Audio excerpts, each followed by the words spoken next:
Hello दोस्तों, जय हिंद। आज हम आप सभी के लिए बिहार पुलिस एग्ज़ाम के लिए महत्वपूर्ण प्रश्न लेकर आए हैं।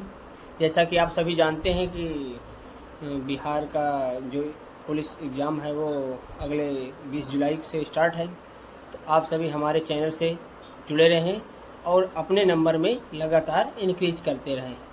तो जैसा कि आप देखिए, आज का प्रश्न है, फर्स्ट क्वेश्चन है, भारत की सिलिकॉन वैली निम्नलिखित में से किस शहर में है?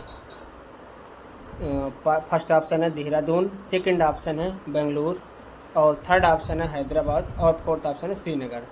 तो इसका राइट आंसर है कौन? बेंगलुरु। और अगला क्वेश्चन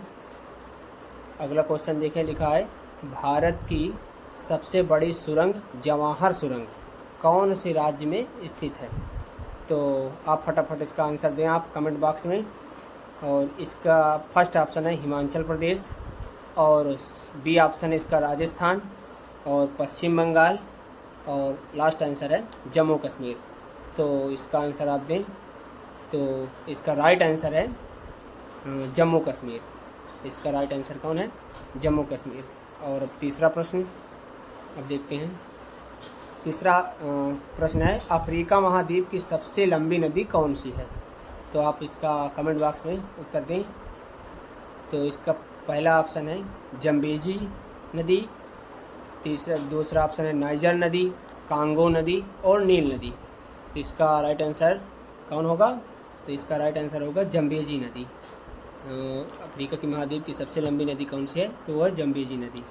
और चौथा प्रश्न है आपका, संसार में दूसरा सबसे ऊंचा पर्वत शिखर निम्नलिखित में से कौन सा है? तो आप इसमें से तुरंत कमेंट बॉक्स में आंसर दें। इसका पहला ऑप्शन है धौलागिरी, कंचनजंगा, केटू गार्डविन और लास्ट ऑप्शन है नंदा देवी। तो इसका सही उत्तर क्या है होगा? केटू गार्डविन।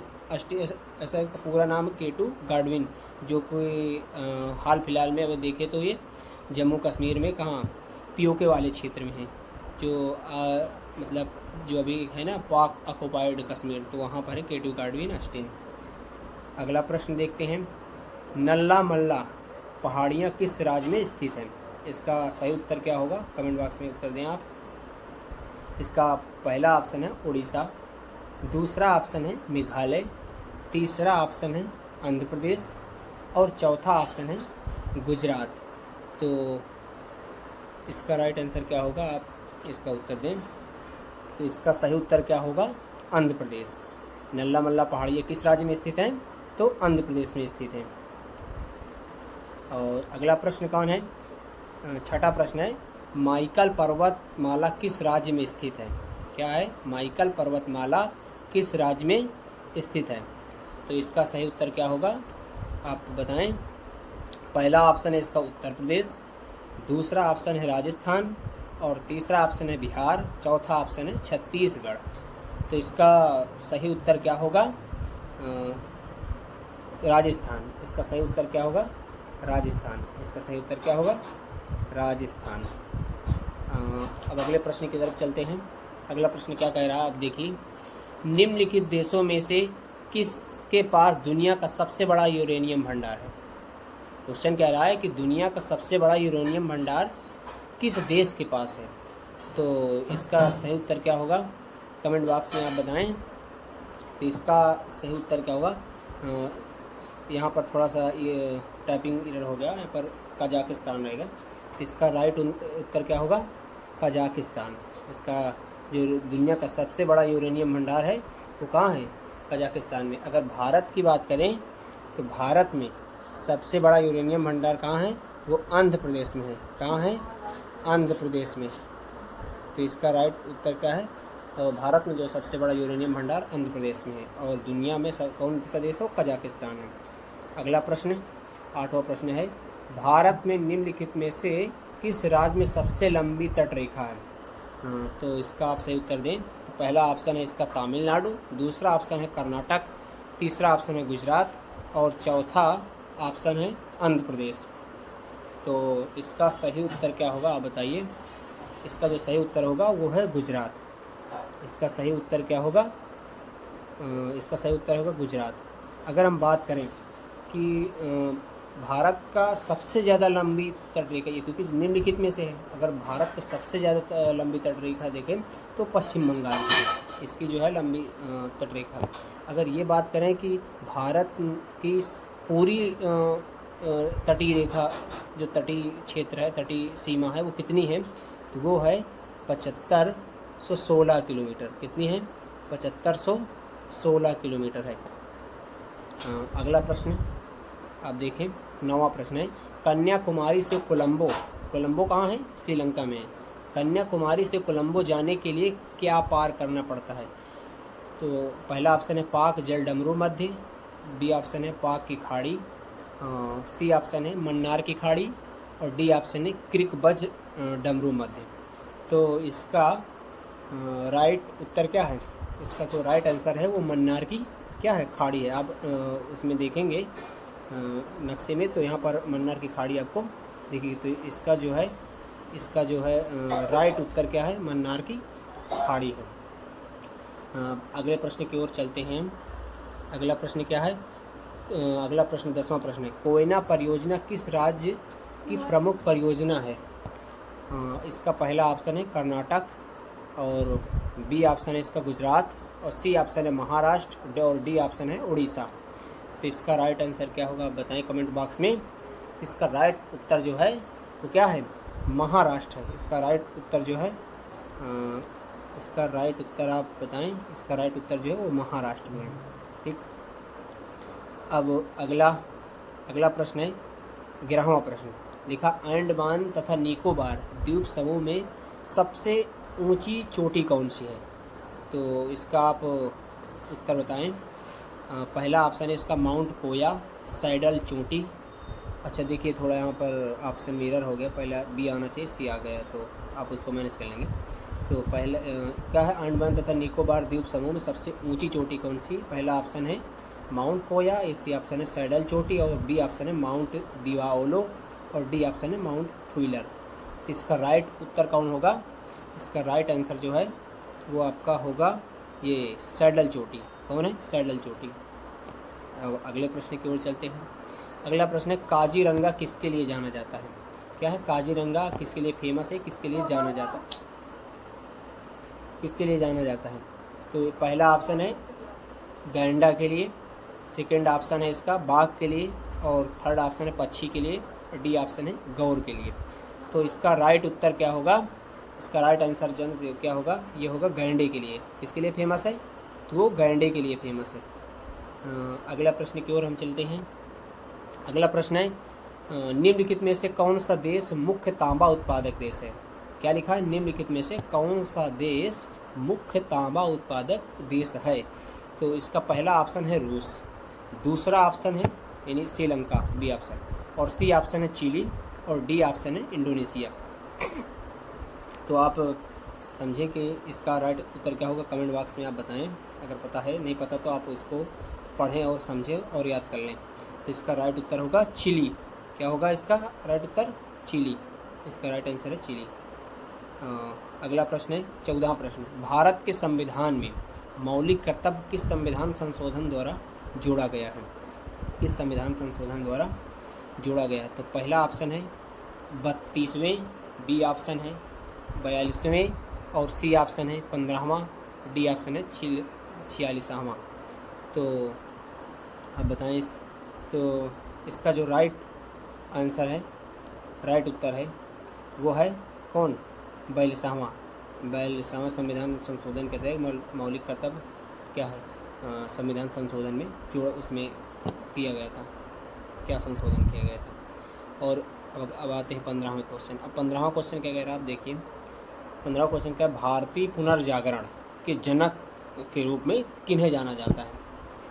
क्या कह रहा है? भारतीय पुनर्जागरण के जनक के रूप में किन्हें जाना जाता है? फर्स्ट ऑप्शन क्या है? बाल गंगाधर तिलक, और बी नंबर ऑप्शन है दयानंद सरस्वती, सी ऑप्शन है श्रद्धानंद, और आपका डी आंसर जो है राजा राम मोहन राय है। तो आप इसका बताएं कौन सा उत्तर सही है, कौन सही है? कौन? बाल गंगाधर तिलक, दयानंद सरस्वती, श्रद्धानंद और राजा राम मोहन राय। तो इसका जो राइट उत्तर है वो क्या है? वो है राजा राम मोहन राय। कौन है? राजा राम मोहन राय इसका सही उत्तर है। अब अगले प्रश्न की ओर आते हैं। अगला प्रश्न क्या है? इनमें से किसे आंध्र भोज भी कहा जाता है? क्या है? इनमें से किसे आंध्र भोज भी कहा जाता है? इसका पहला ऑप्शन है कृष्णदेव राय, और इसका बी ऑप्शन है राजेंद्र चोल, और सी ऑप्शन है हरिहर, और डी नंबर है बुक्का। आप इनके बारे में जानते होंगे। किसके बारे में? हरिहर और बुक्का। ये जो दो थे, ये इन्होंने क्या विजयनगर साम्राज्य की क्या की थी? विजयनगर साम्राज्य की नींव रखी थी, या विजयनगर साम्राज्य की स्थापना किसने की है? तो इन्होंने की है। किसने? हरिहर और बुक्का नामक दो भाई हैं, और इन्होंने क्या विजयनगर साम्राज्य की स्थापना की थी। अब विजयनगर साम्राज्य का सबसे शक्तिशाली जो राजा है वो कौन है? वो विजयनगर सबसे शक्तिशाली राजा जो है वो है कृष्णदेव राय। ये, और इसे ही क्या कहा जाता है? इसे ही आंध्र भोज कहा जाता है। तो इसका सही उत्तर क्या होगा? कृष्णदेव राय। ठीक। अब अगला प्रश्न है 17वां प्रश्न। कांग्रेस ने पूर्ण स्वराज की घोषणा सबसे पहले कहाँ की? तो इसका राइट उत्तर है, आप बताएं इसका राइट उत्तर क्या होगा? पहला ऑप्शन है लाहौर, बी ऑप्शन है अमृतसर, सी ऑप्शन है लखनऊ, और डी ऑप्शन है त्रिपुरा। तो आप इसका सही उत्तर बताएं कि कांग्रेस ने पूर्ण स्वराज की घोषणा सबसे पहले कहाँ की है?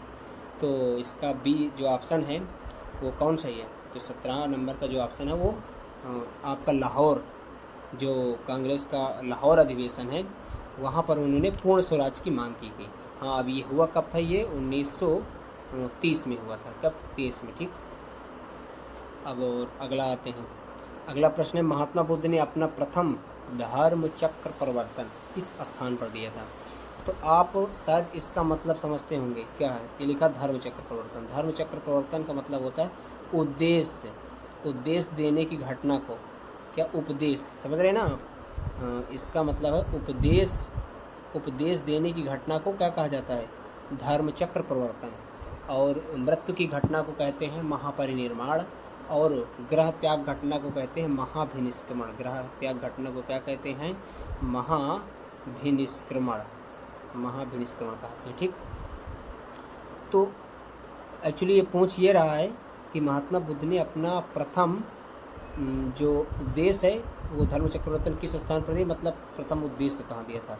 तो आप जानते होंगे वो प्रथम। इसका पहला ऑप्शन है Lumbini, B option Sarnath, C option है पाटलिपुत्र, और डी ऑप्शन है वैशाली। आप इसका उत्तर कमेंट बॉक्स में दें। तो इसका राइट उत्तर क्या होगा? तो इसका सही उत्तर क्या है? आप जानते होंगे सारनाथ।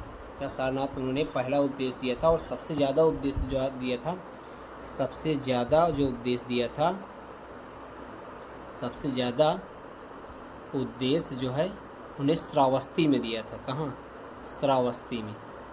सबसे ज़्यादा पहला उपदेश उन्होंने सारनाथ में, और सबसे ज़्यादा उद्देश्य श्रावस्ती में दिया था। ठीक। अगला प्रश्न, ये 19 नंबर प्रश्न है। मुजफ्फरपुर बम कांड 1908 का संबंध इनमें से किसके साथ है?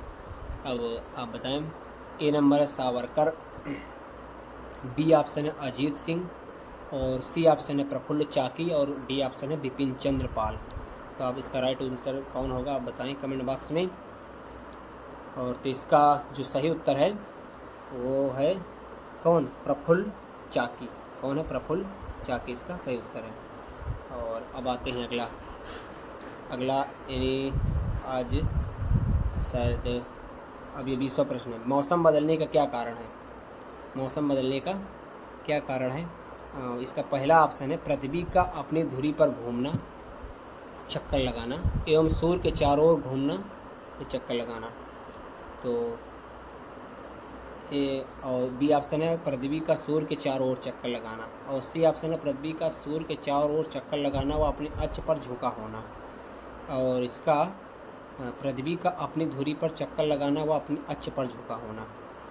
तो आप देखिए मौसम बदलने के जो कारण है इसका जो सही उत्तर है वो सी नंबर है, क्योंकि अगर पृथ्वी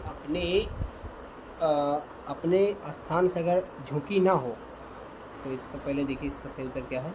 सी ऑप्शन। अब इसका एक्सप्लेनेशन ये है कि अगर पृथ्वी जो है वो अपने अच्छे से 23.5 डिग्री क्या झुकी हुई है, अगर झुकी ना हो तो सूर्य की रोशनी बराबर पड़ेगी तो मौसम परिवर्तन नहीं होगा। तो चूँकि झुकी है तो कहीं पर सूर्य की प्रकाश ज़्यादा पड़ता है और कहीं पर कम, इसलिए मौसम बदलता है। तो आज के लिए शायद अब नहीं है प्रश्न, हाँ अब नहीं है, तो आज के लिए बस इतना ही। और कल फिर मिलेंगे। आज ये 20 ही प्रश्न थे, तो कल शायद 50 प्रश्न लेकर हम आपके लिए आएंगे। तो इसी प्रकार हमारे चैनल में जुड़े रहें और हमारे चैनल को फॉलो करें। आप देखेंगे कि अभी आपके पास 1 महीने आपके दिन आप हमारे साथ जुड़े रहेंगे तो आपके दिन प्रतिदिन आपके नंबर में 5 या 10 नंबर की ज़रूर वृद्धि होगी। आप बस ध्यानपूर्वक आप केवल पढ़ते रहें, बस पेपर तो होगा ही। तो कल फिर मिलते हैं। आज के लिए जय हिंद, नमस्कार, गुड बाय।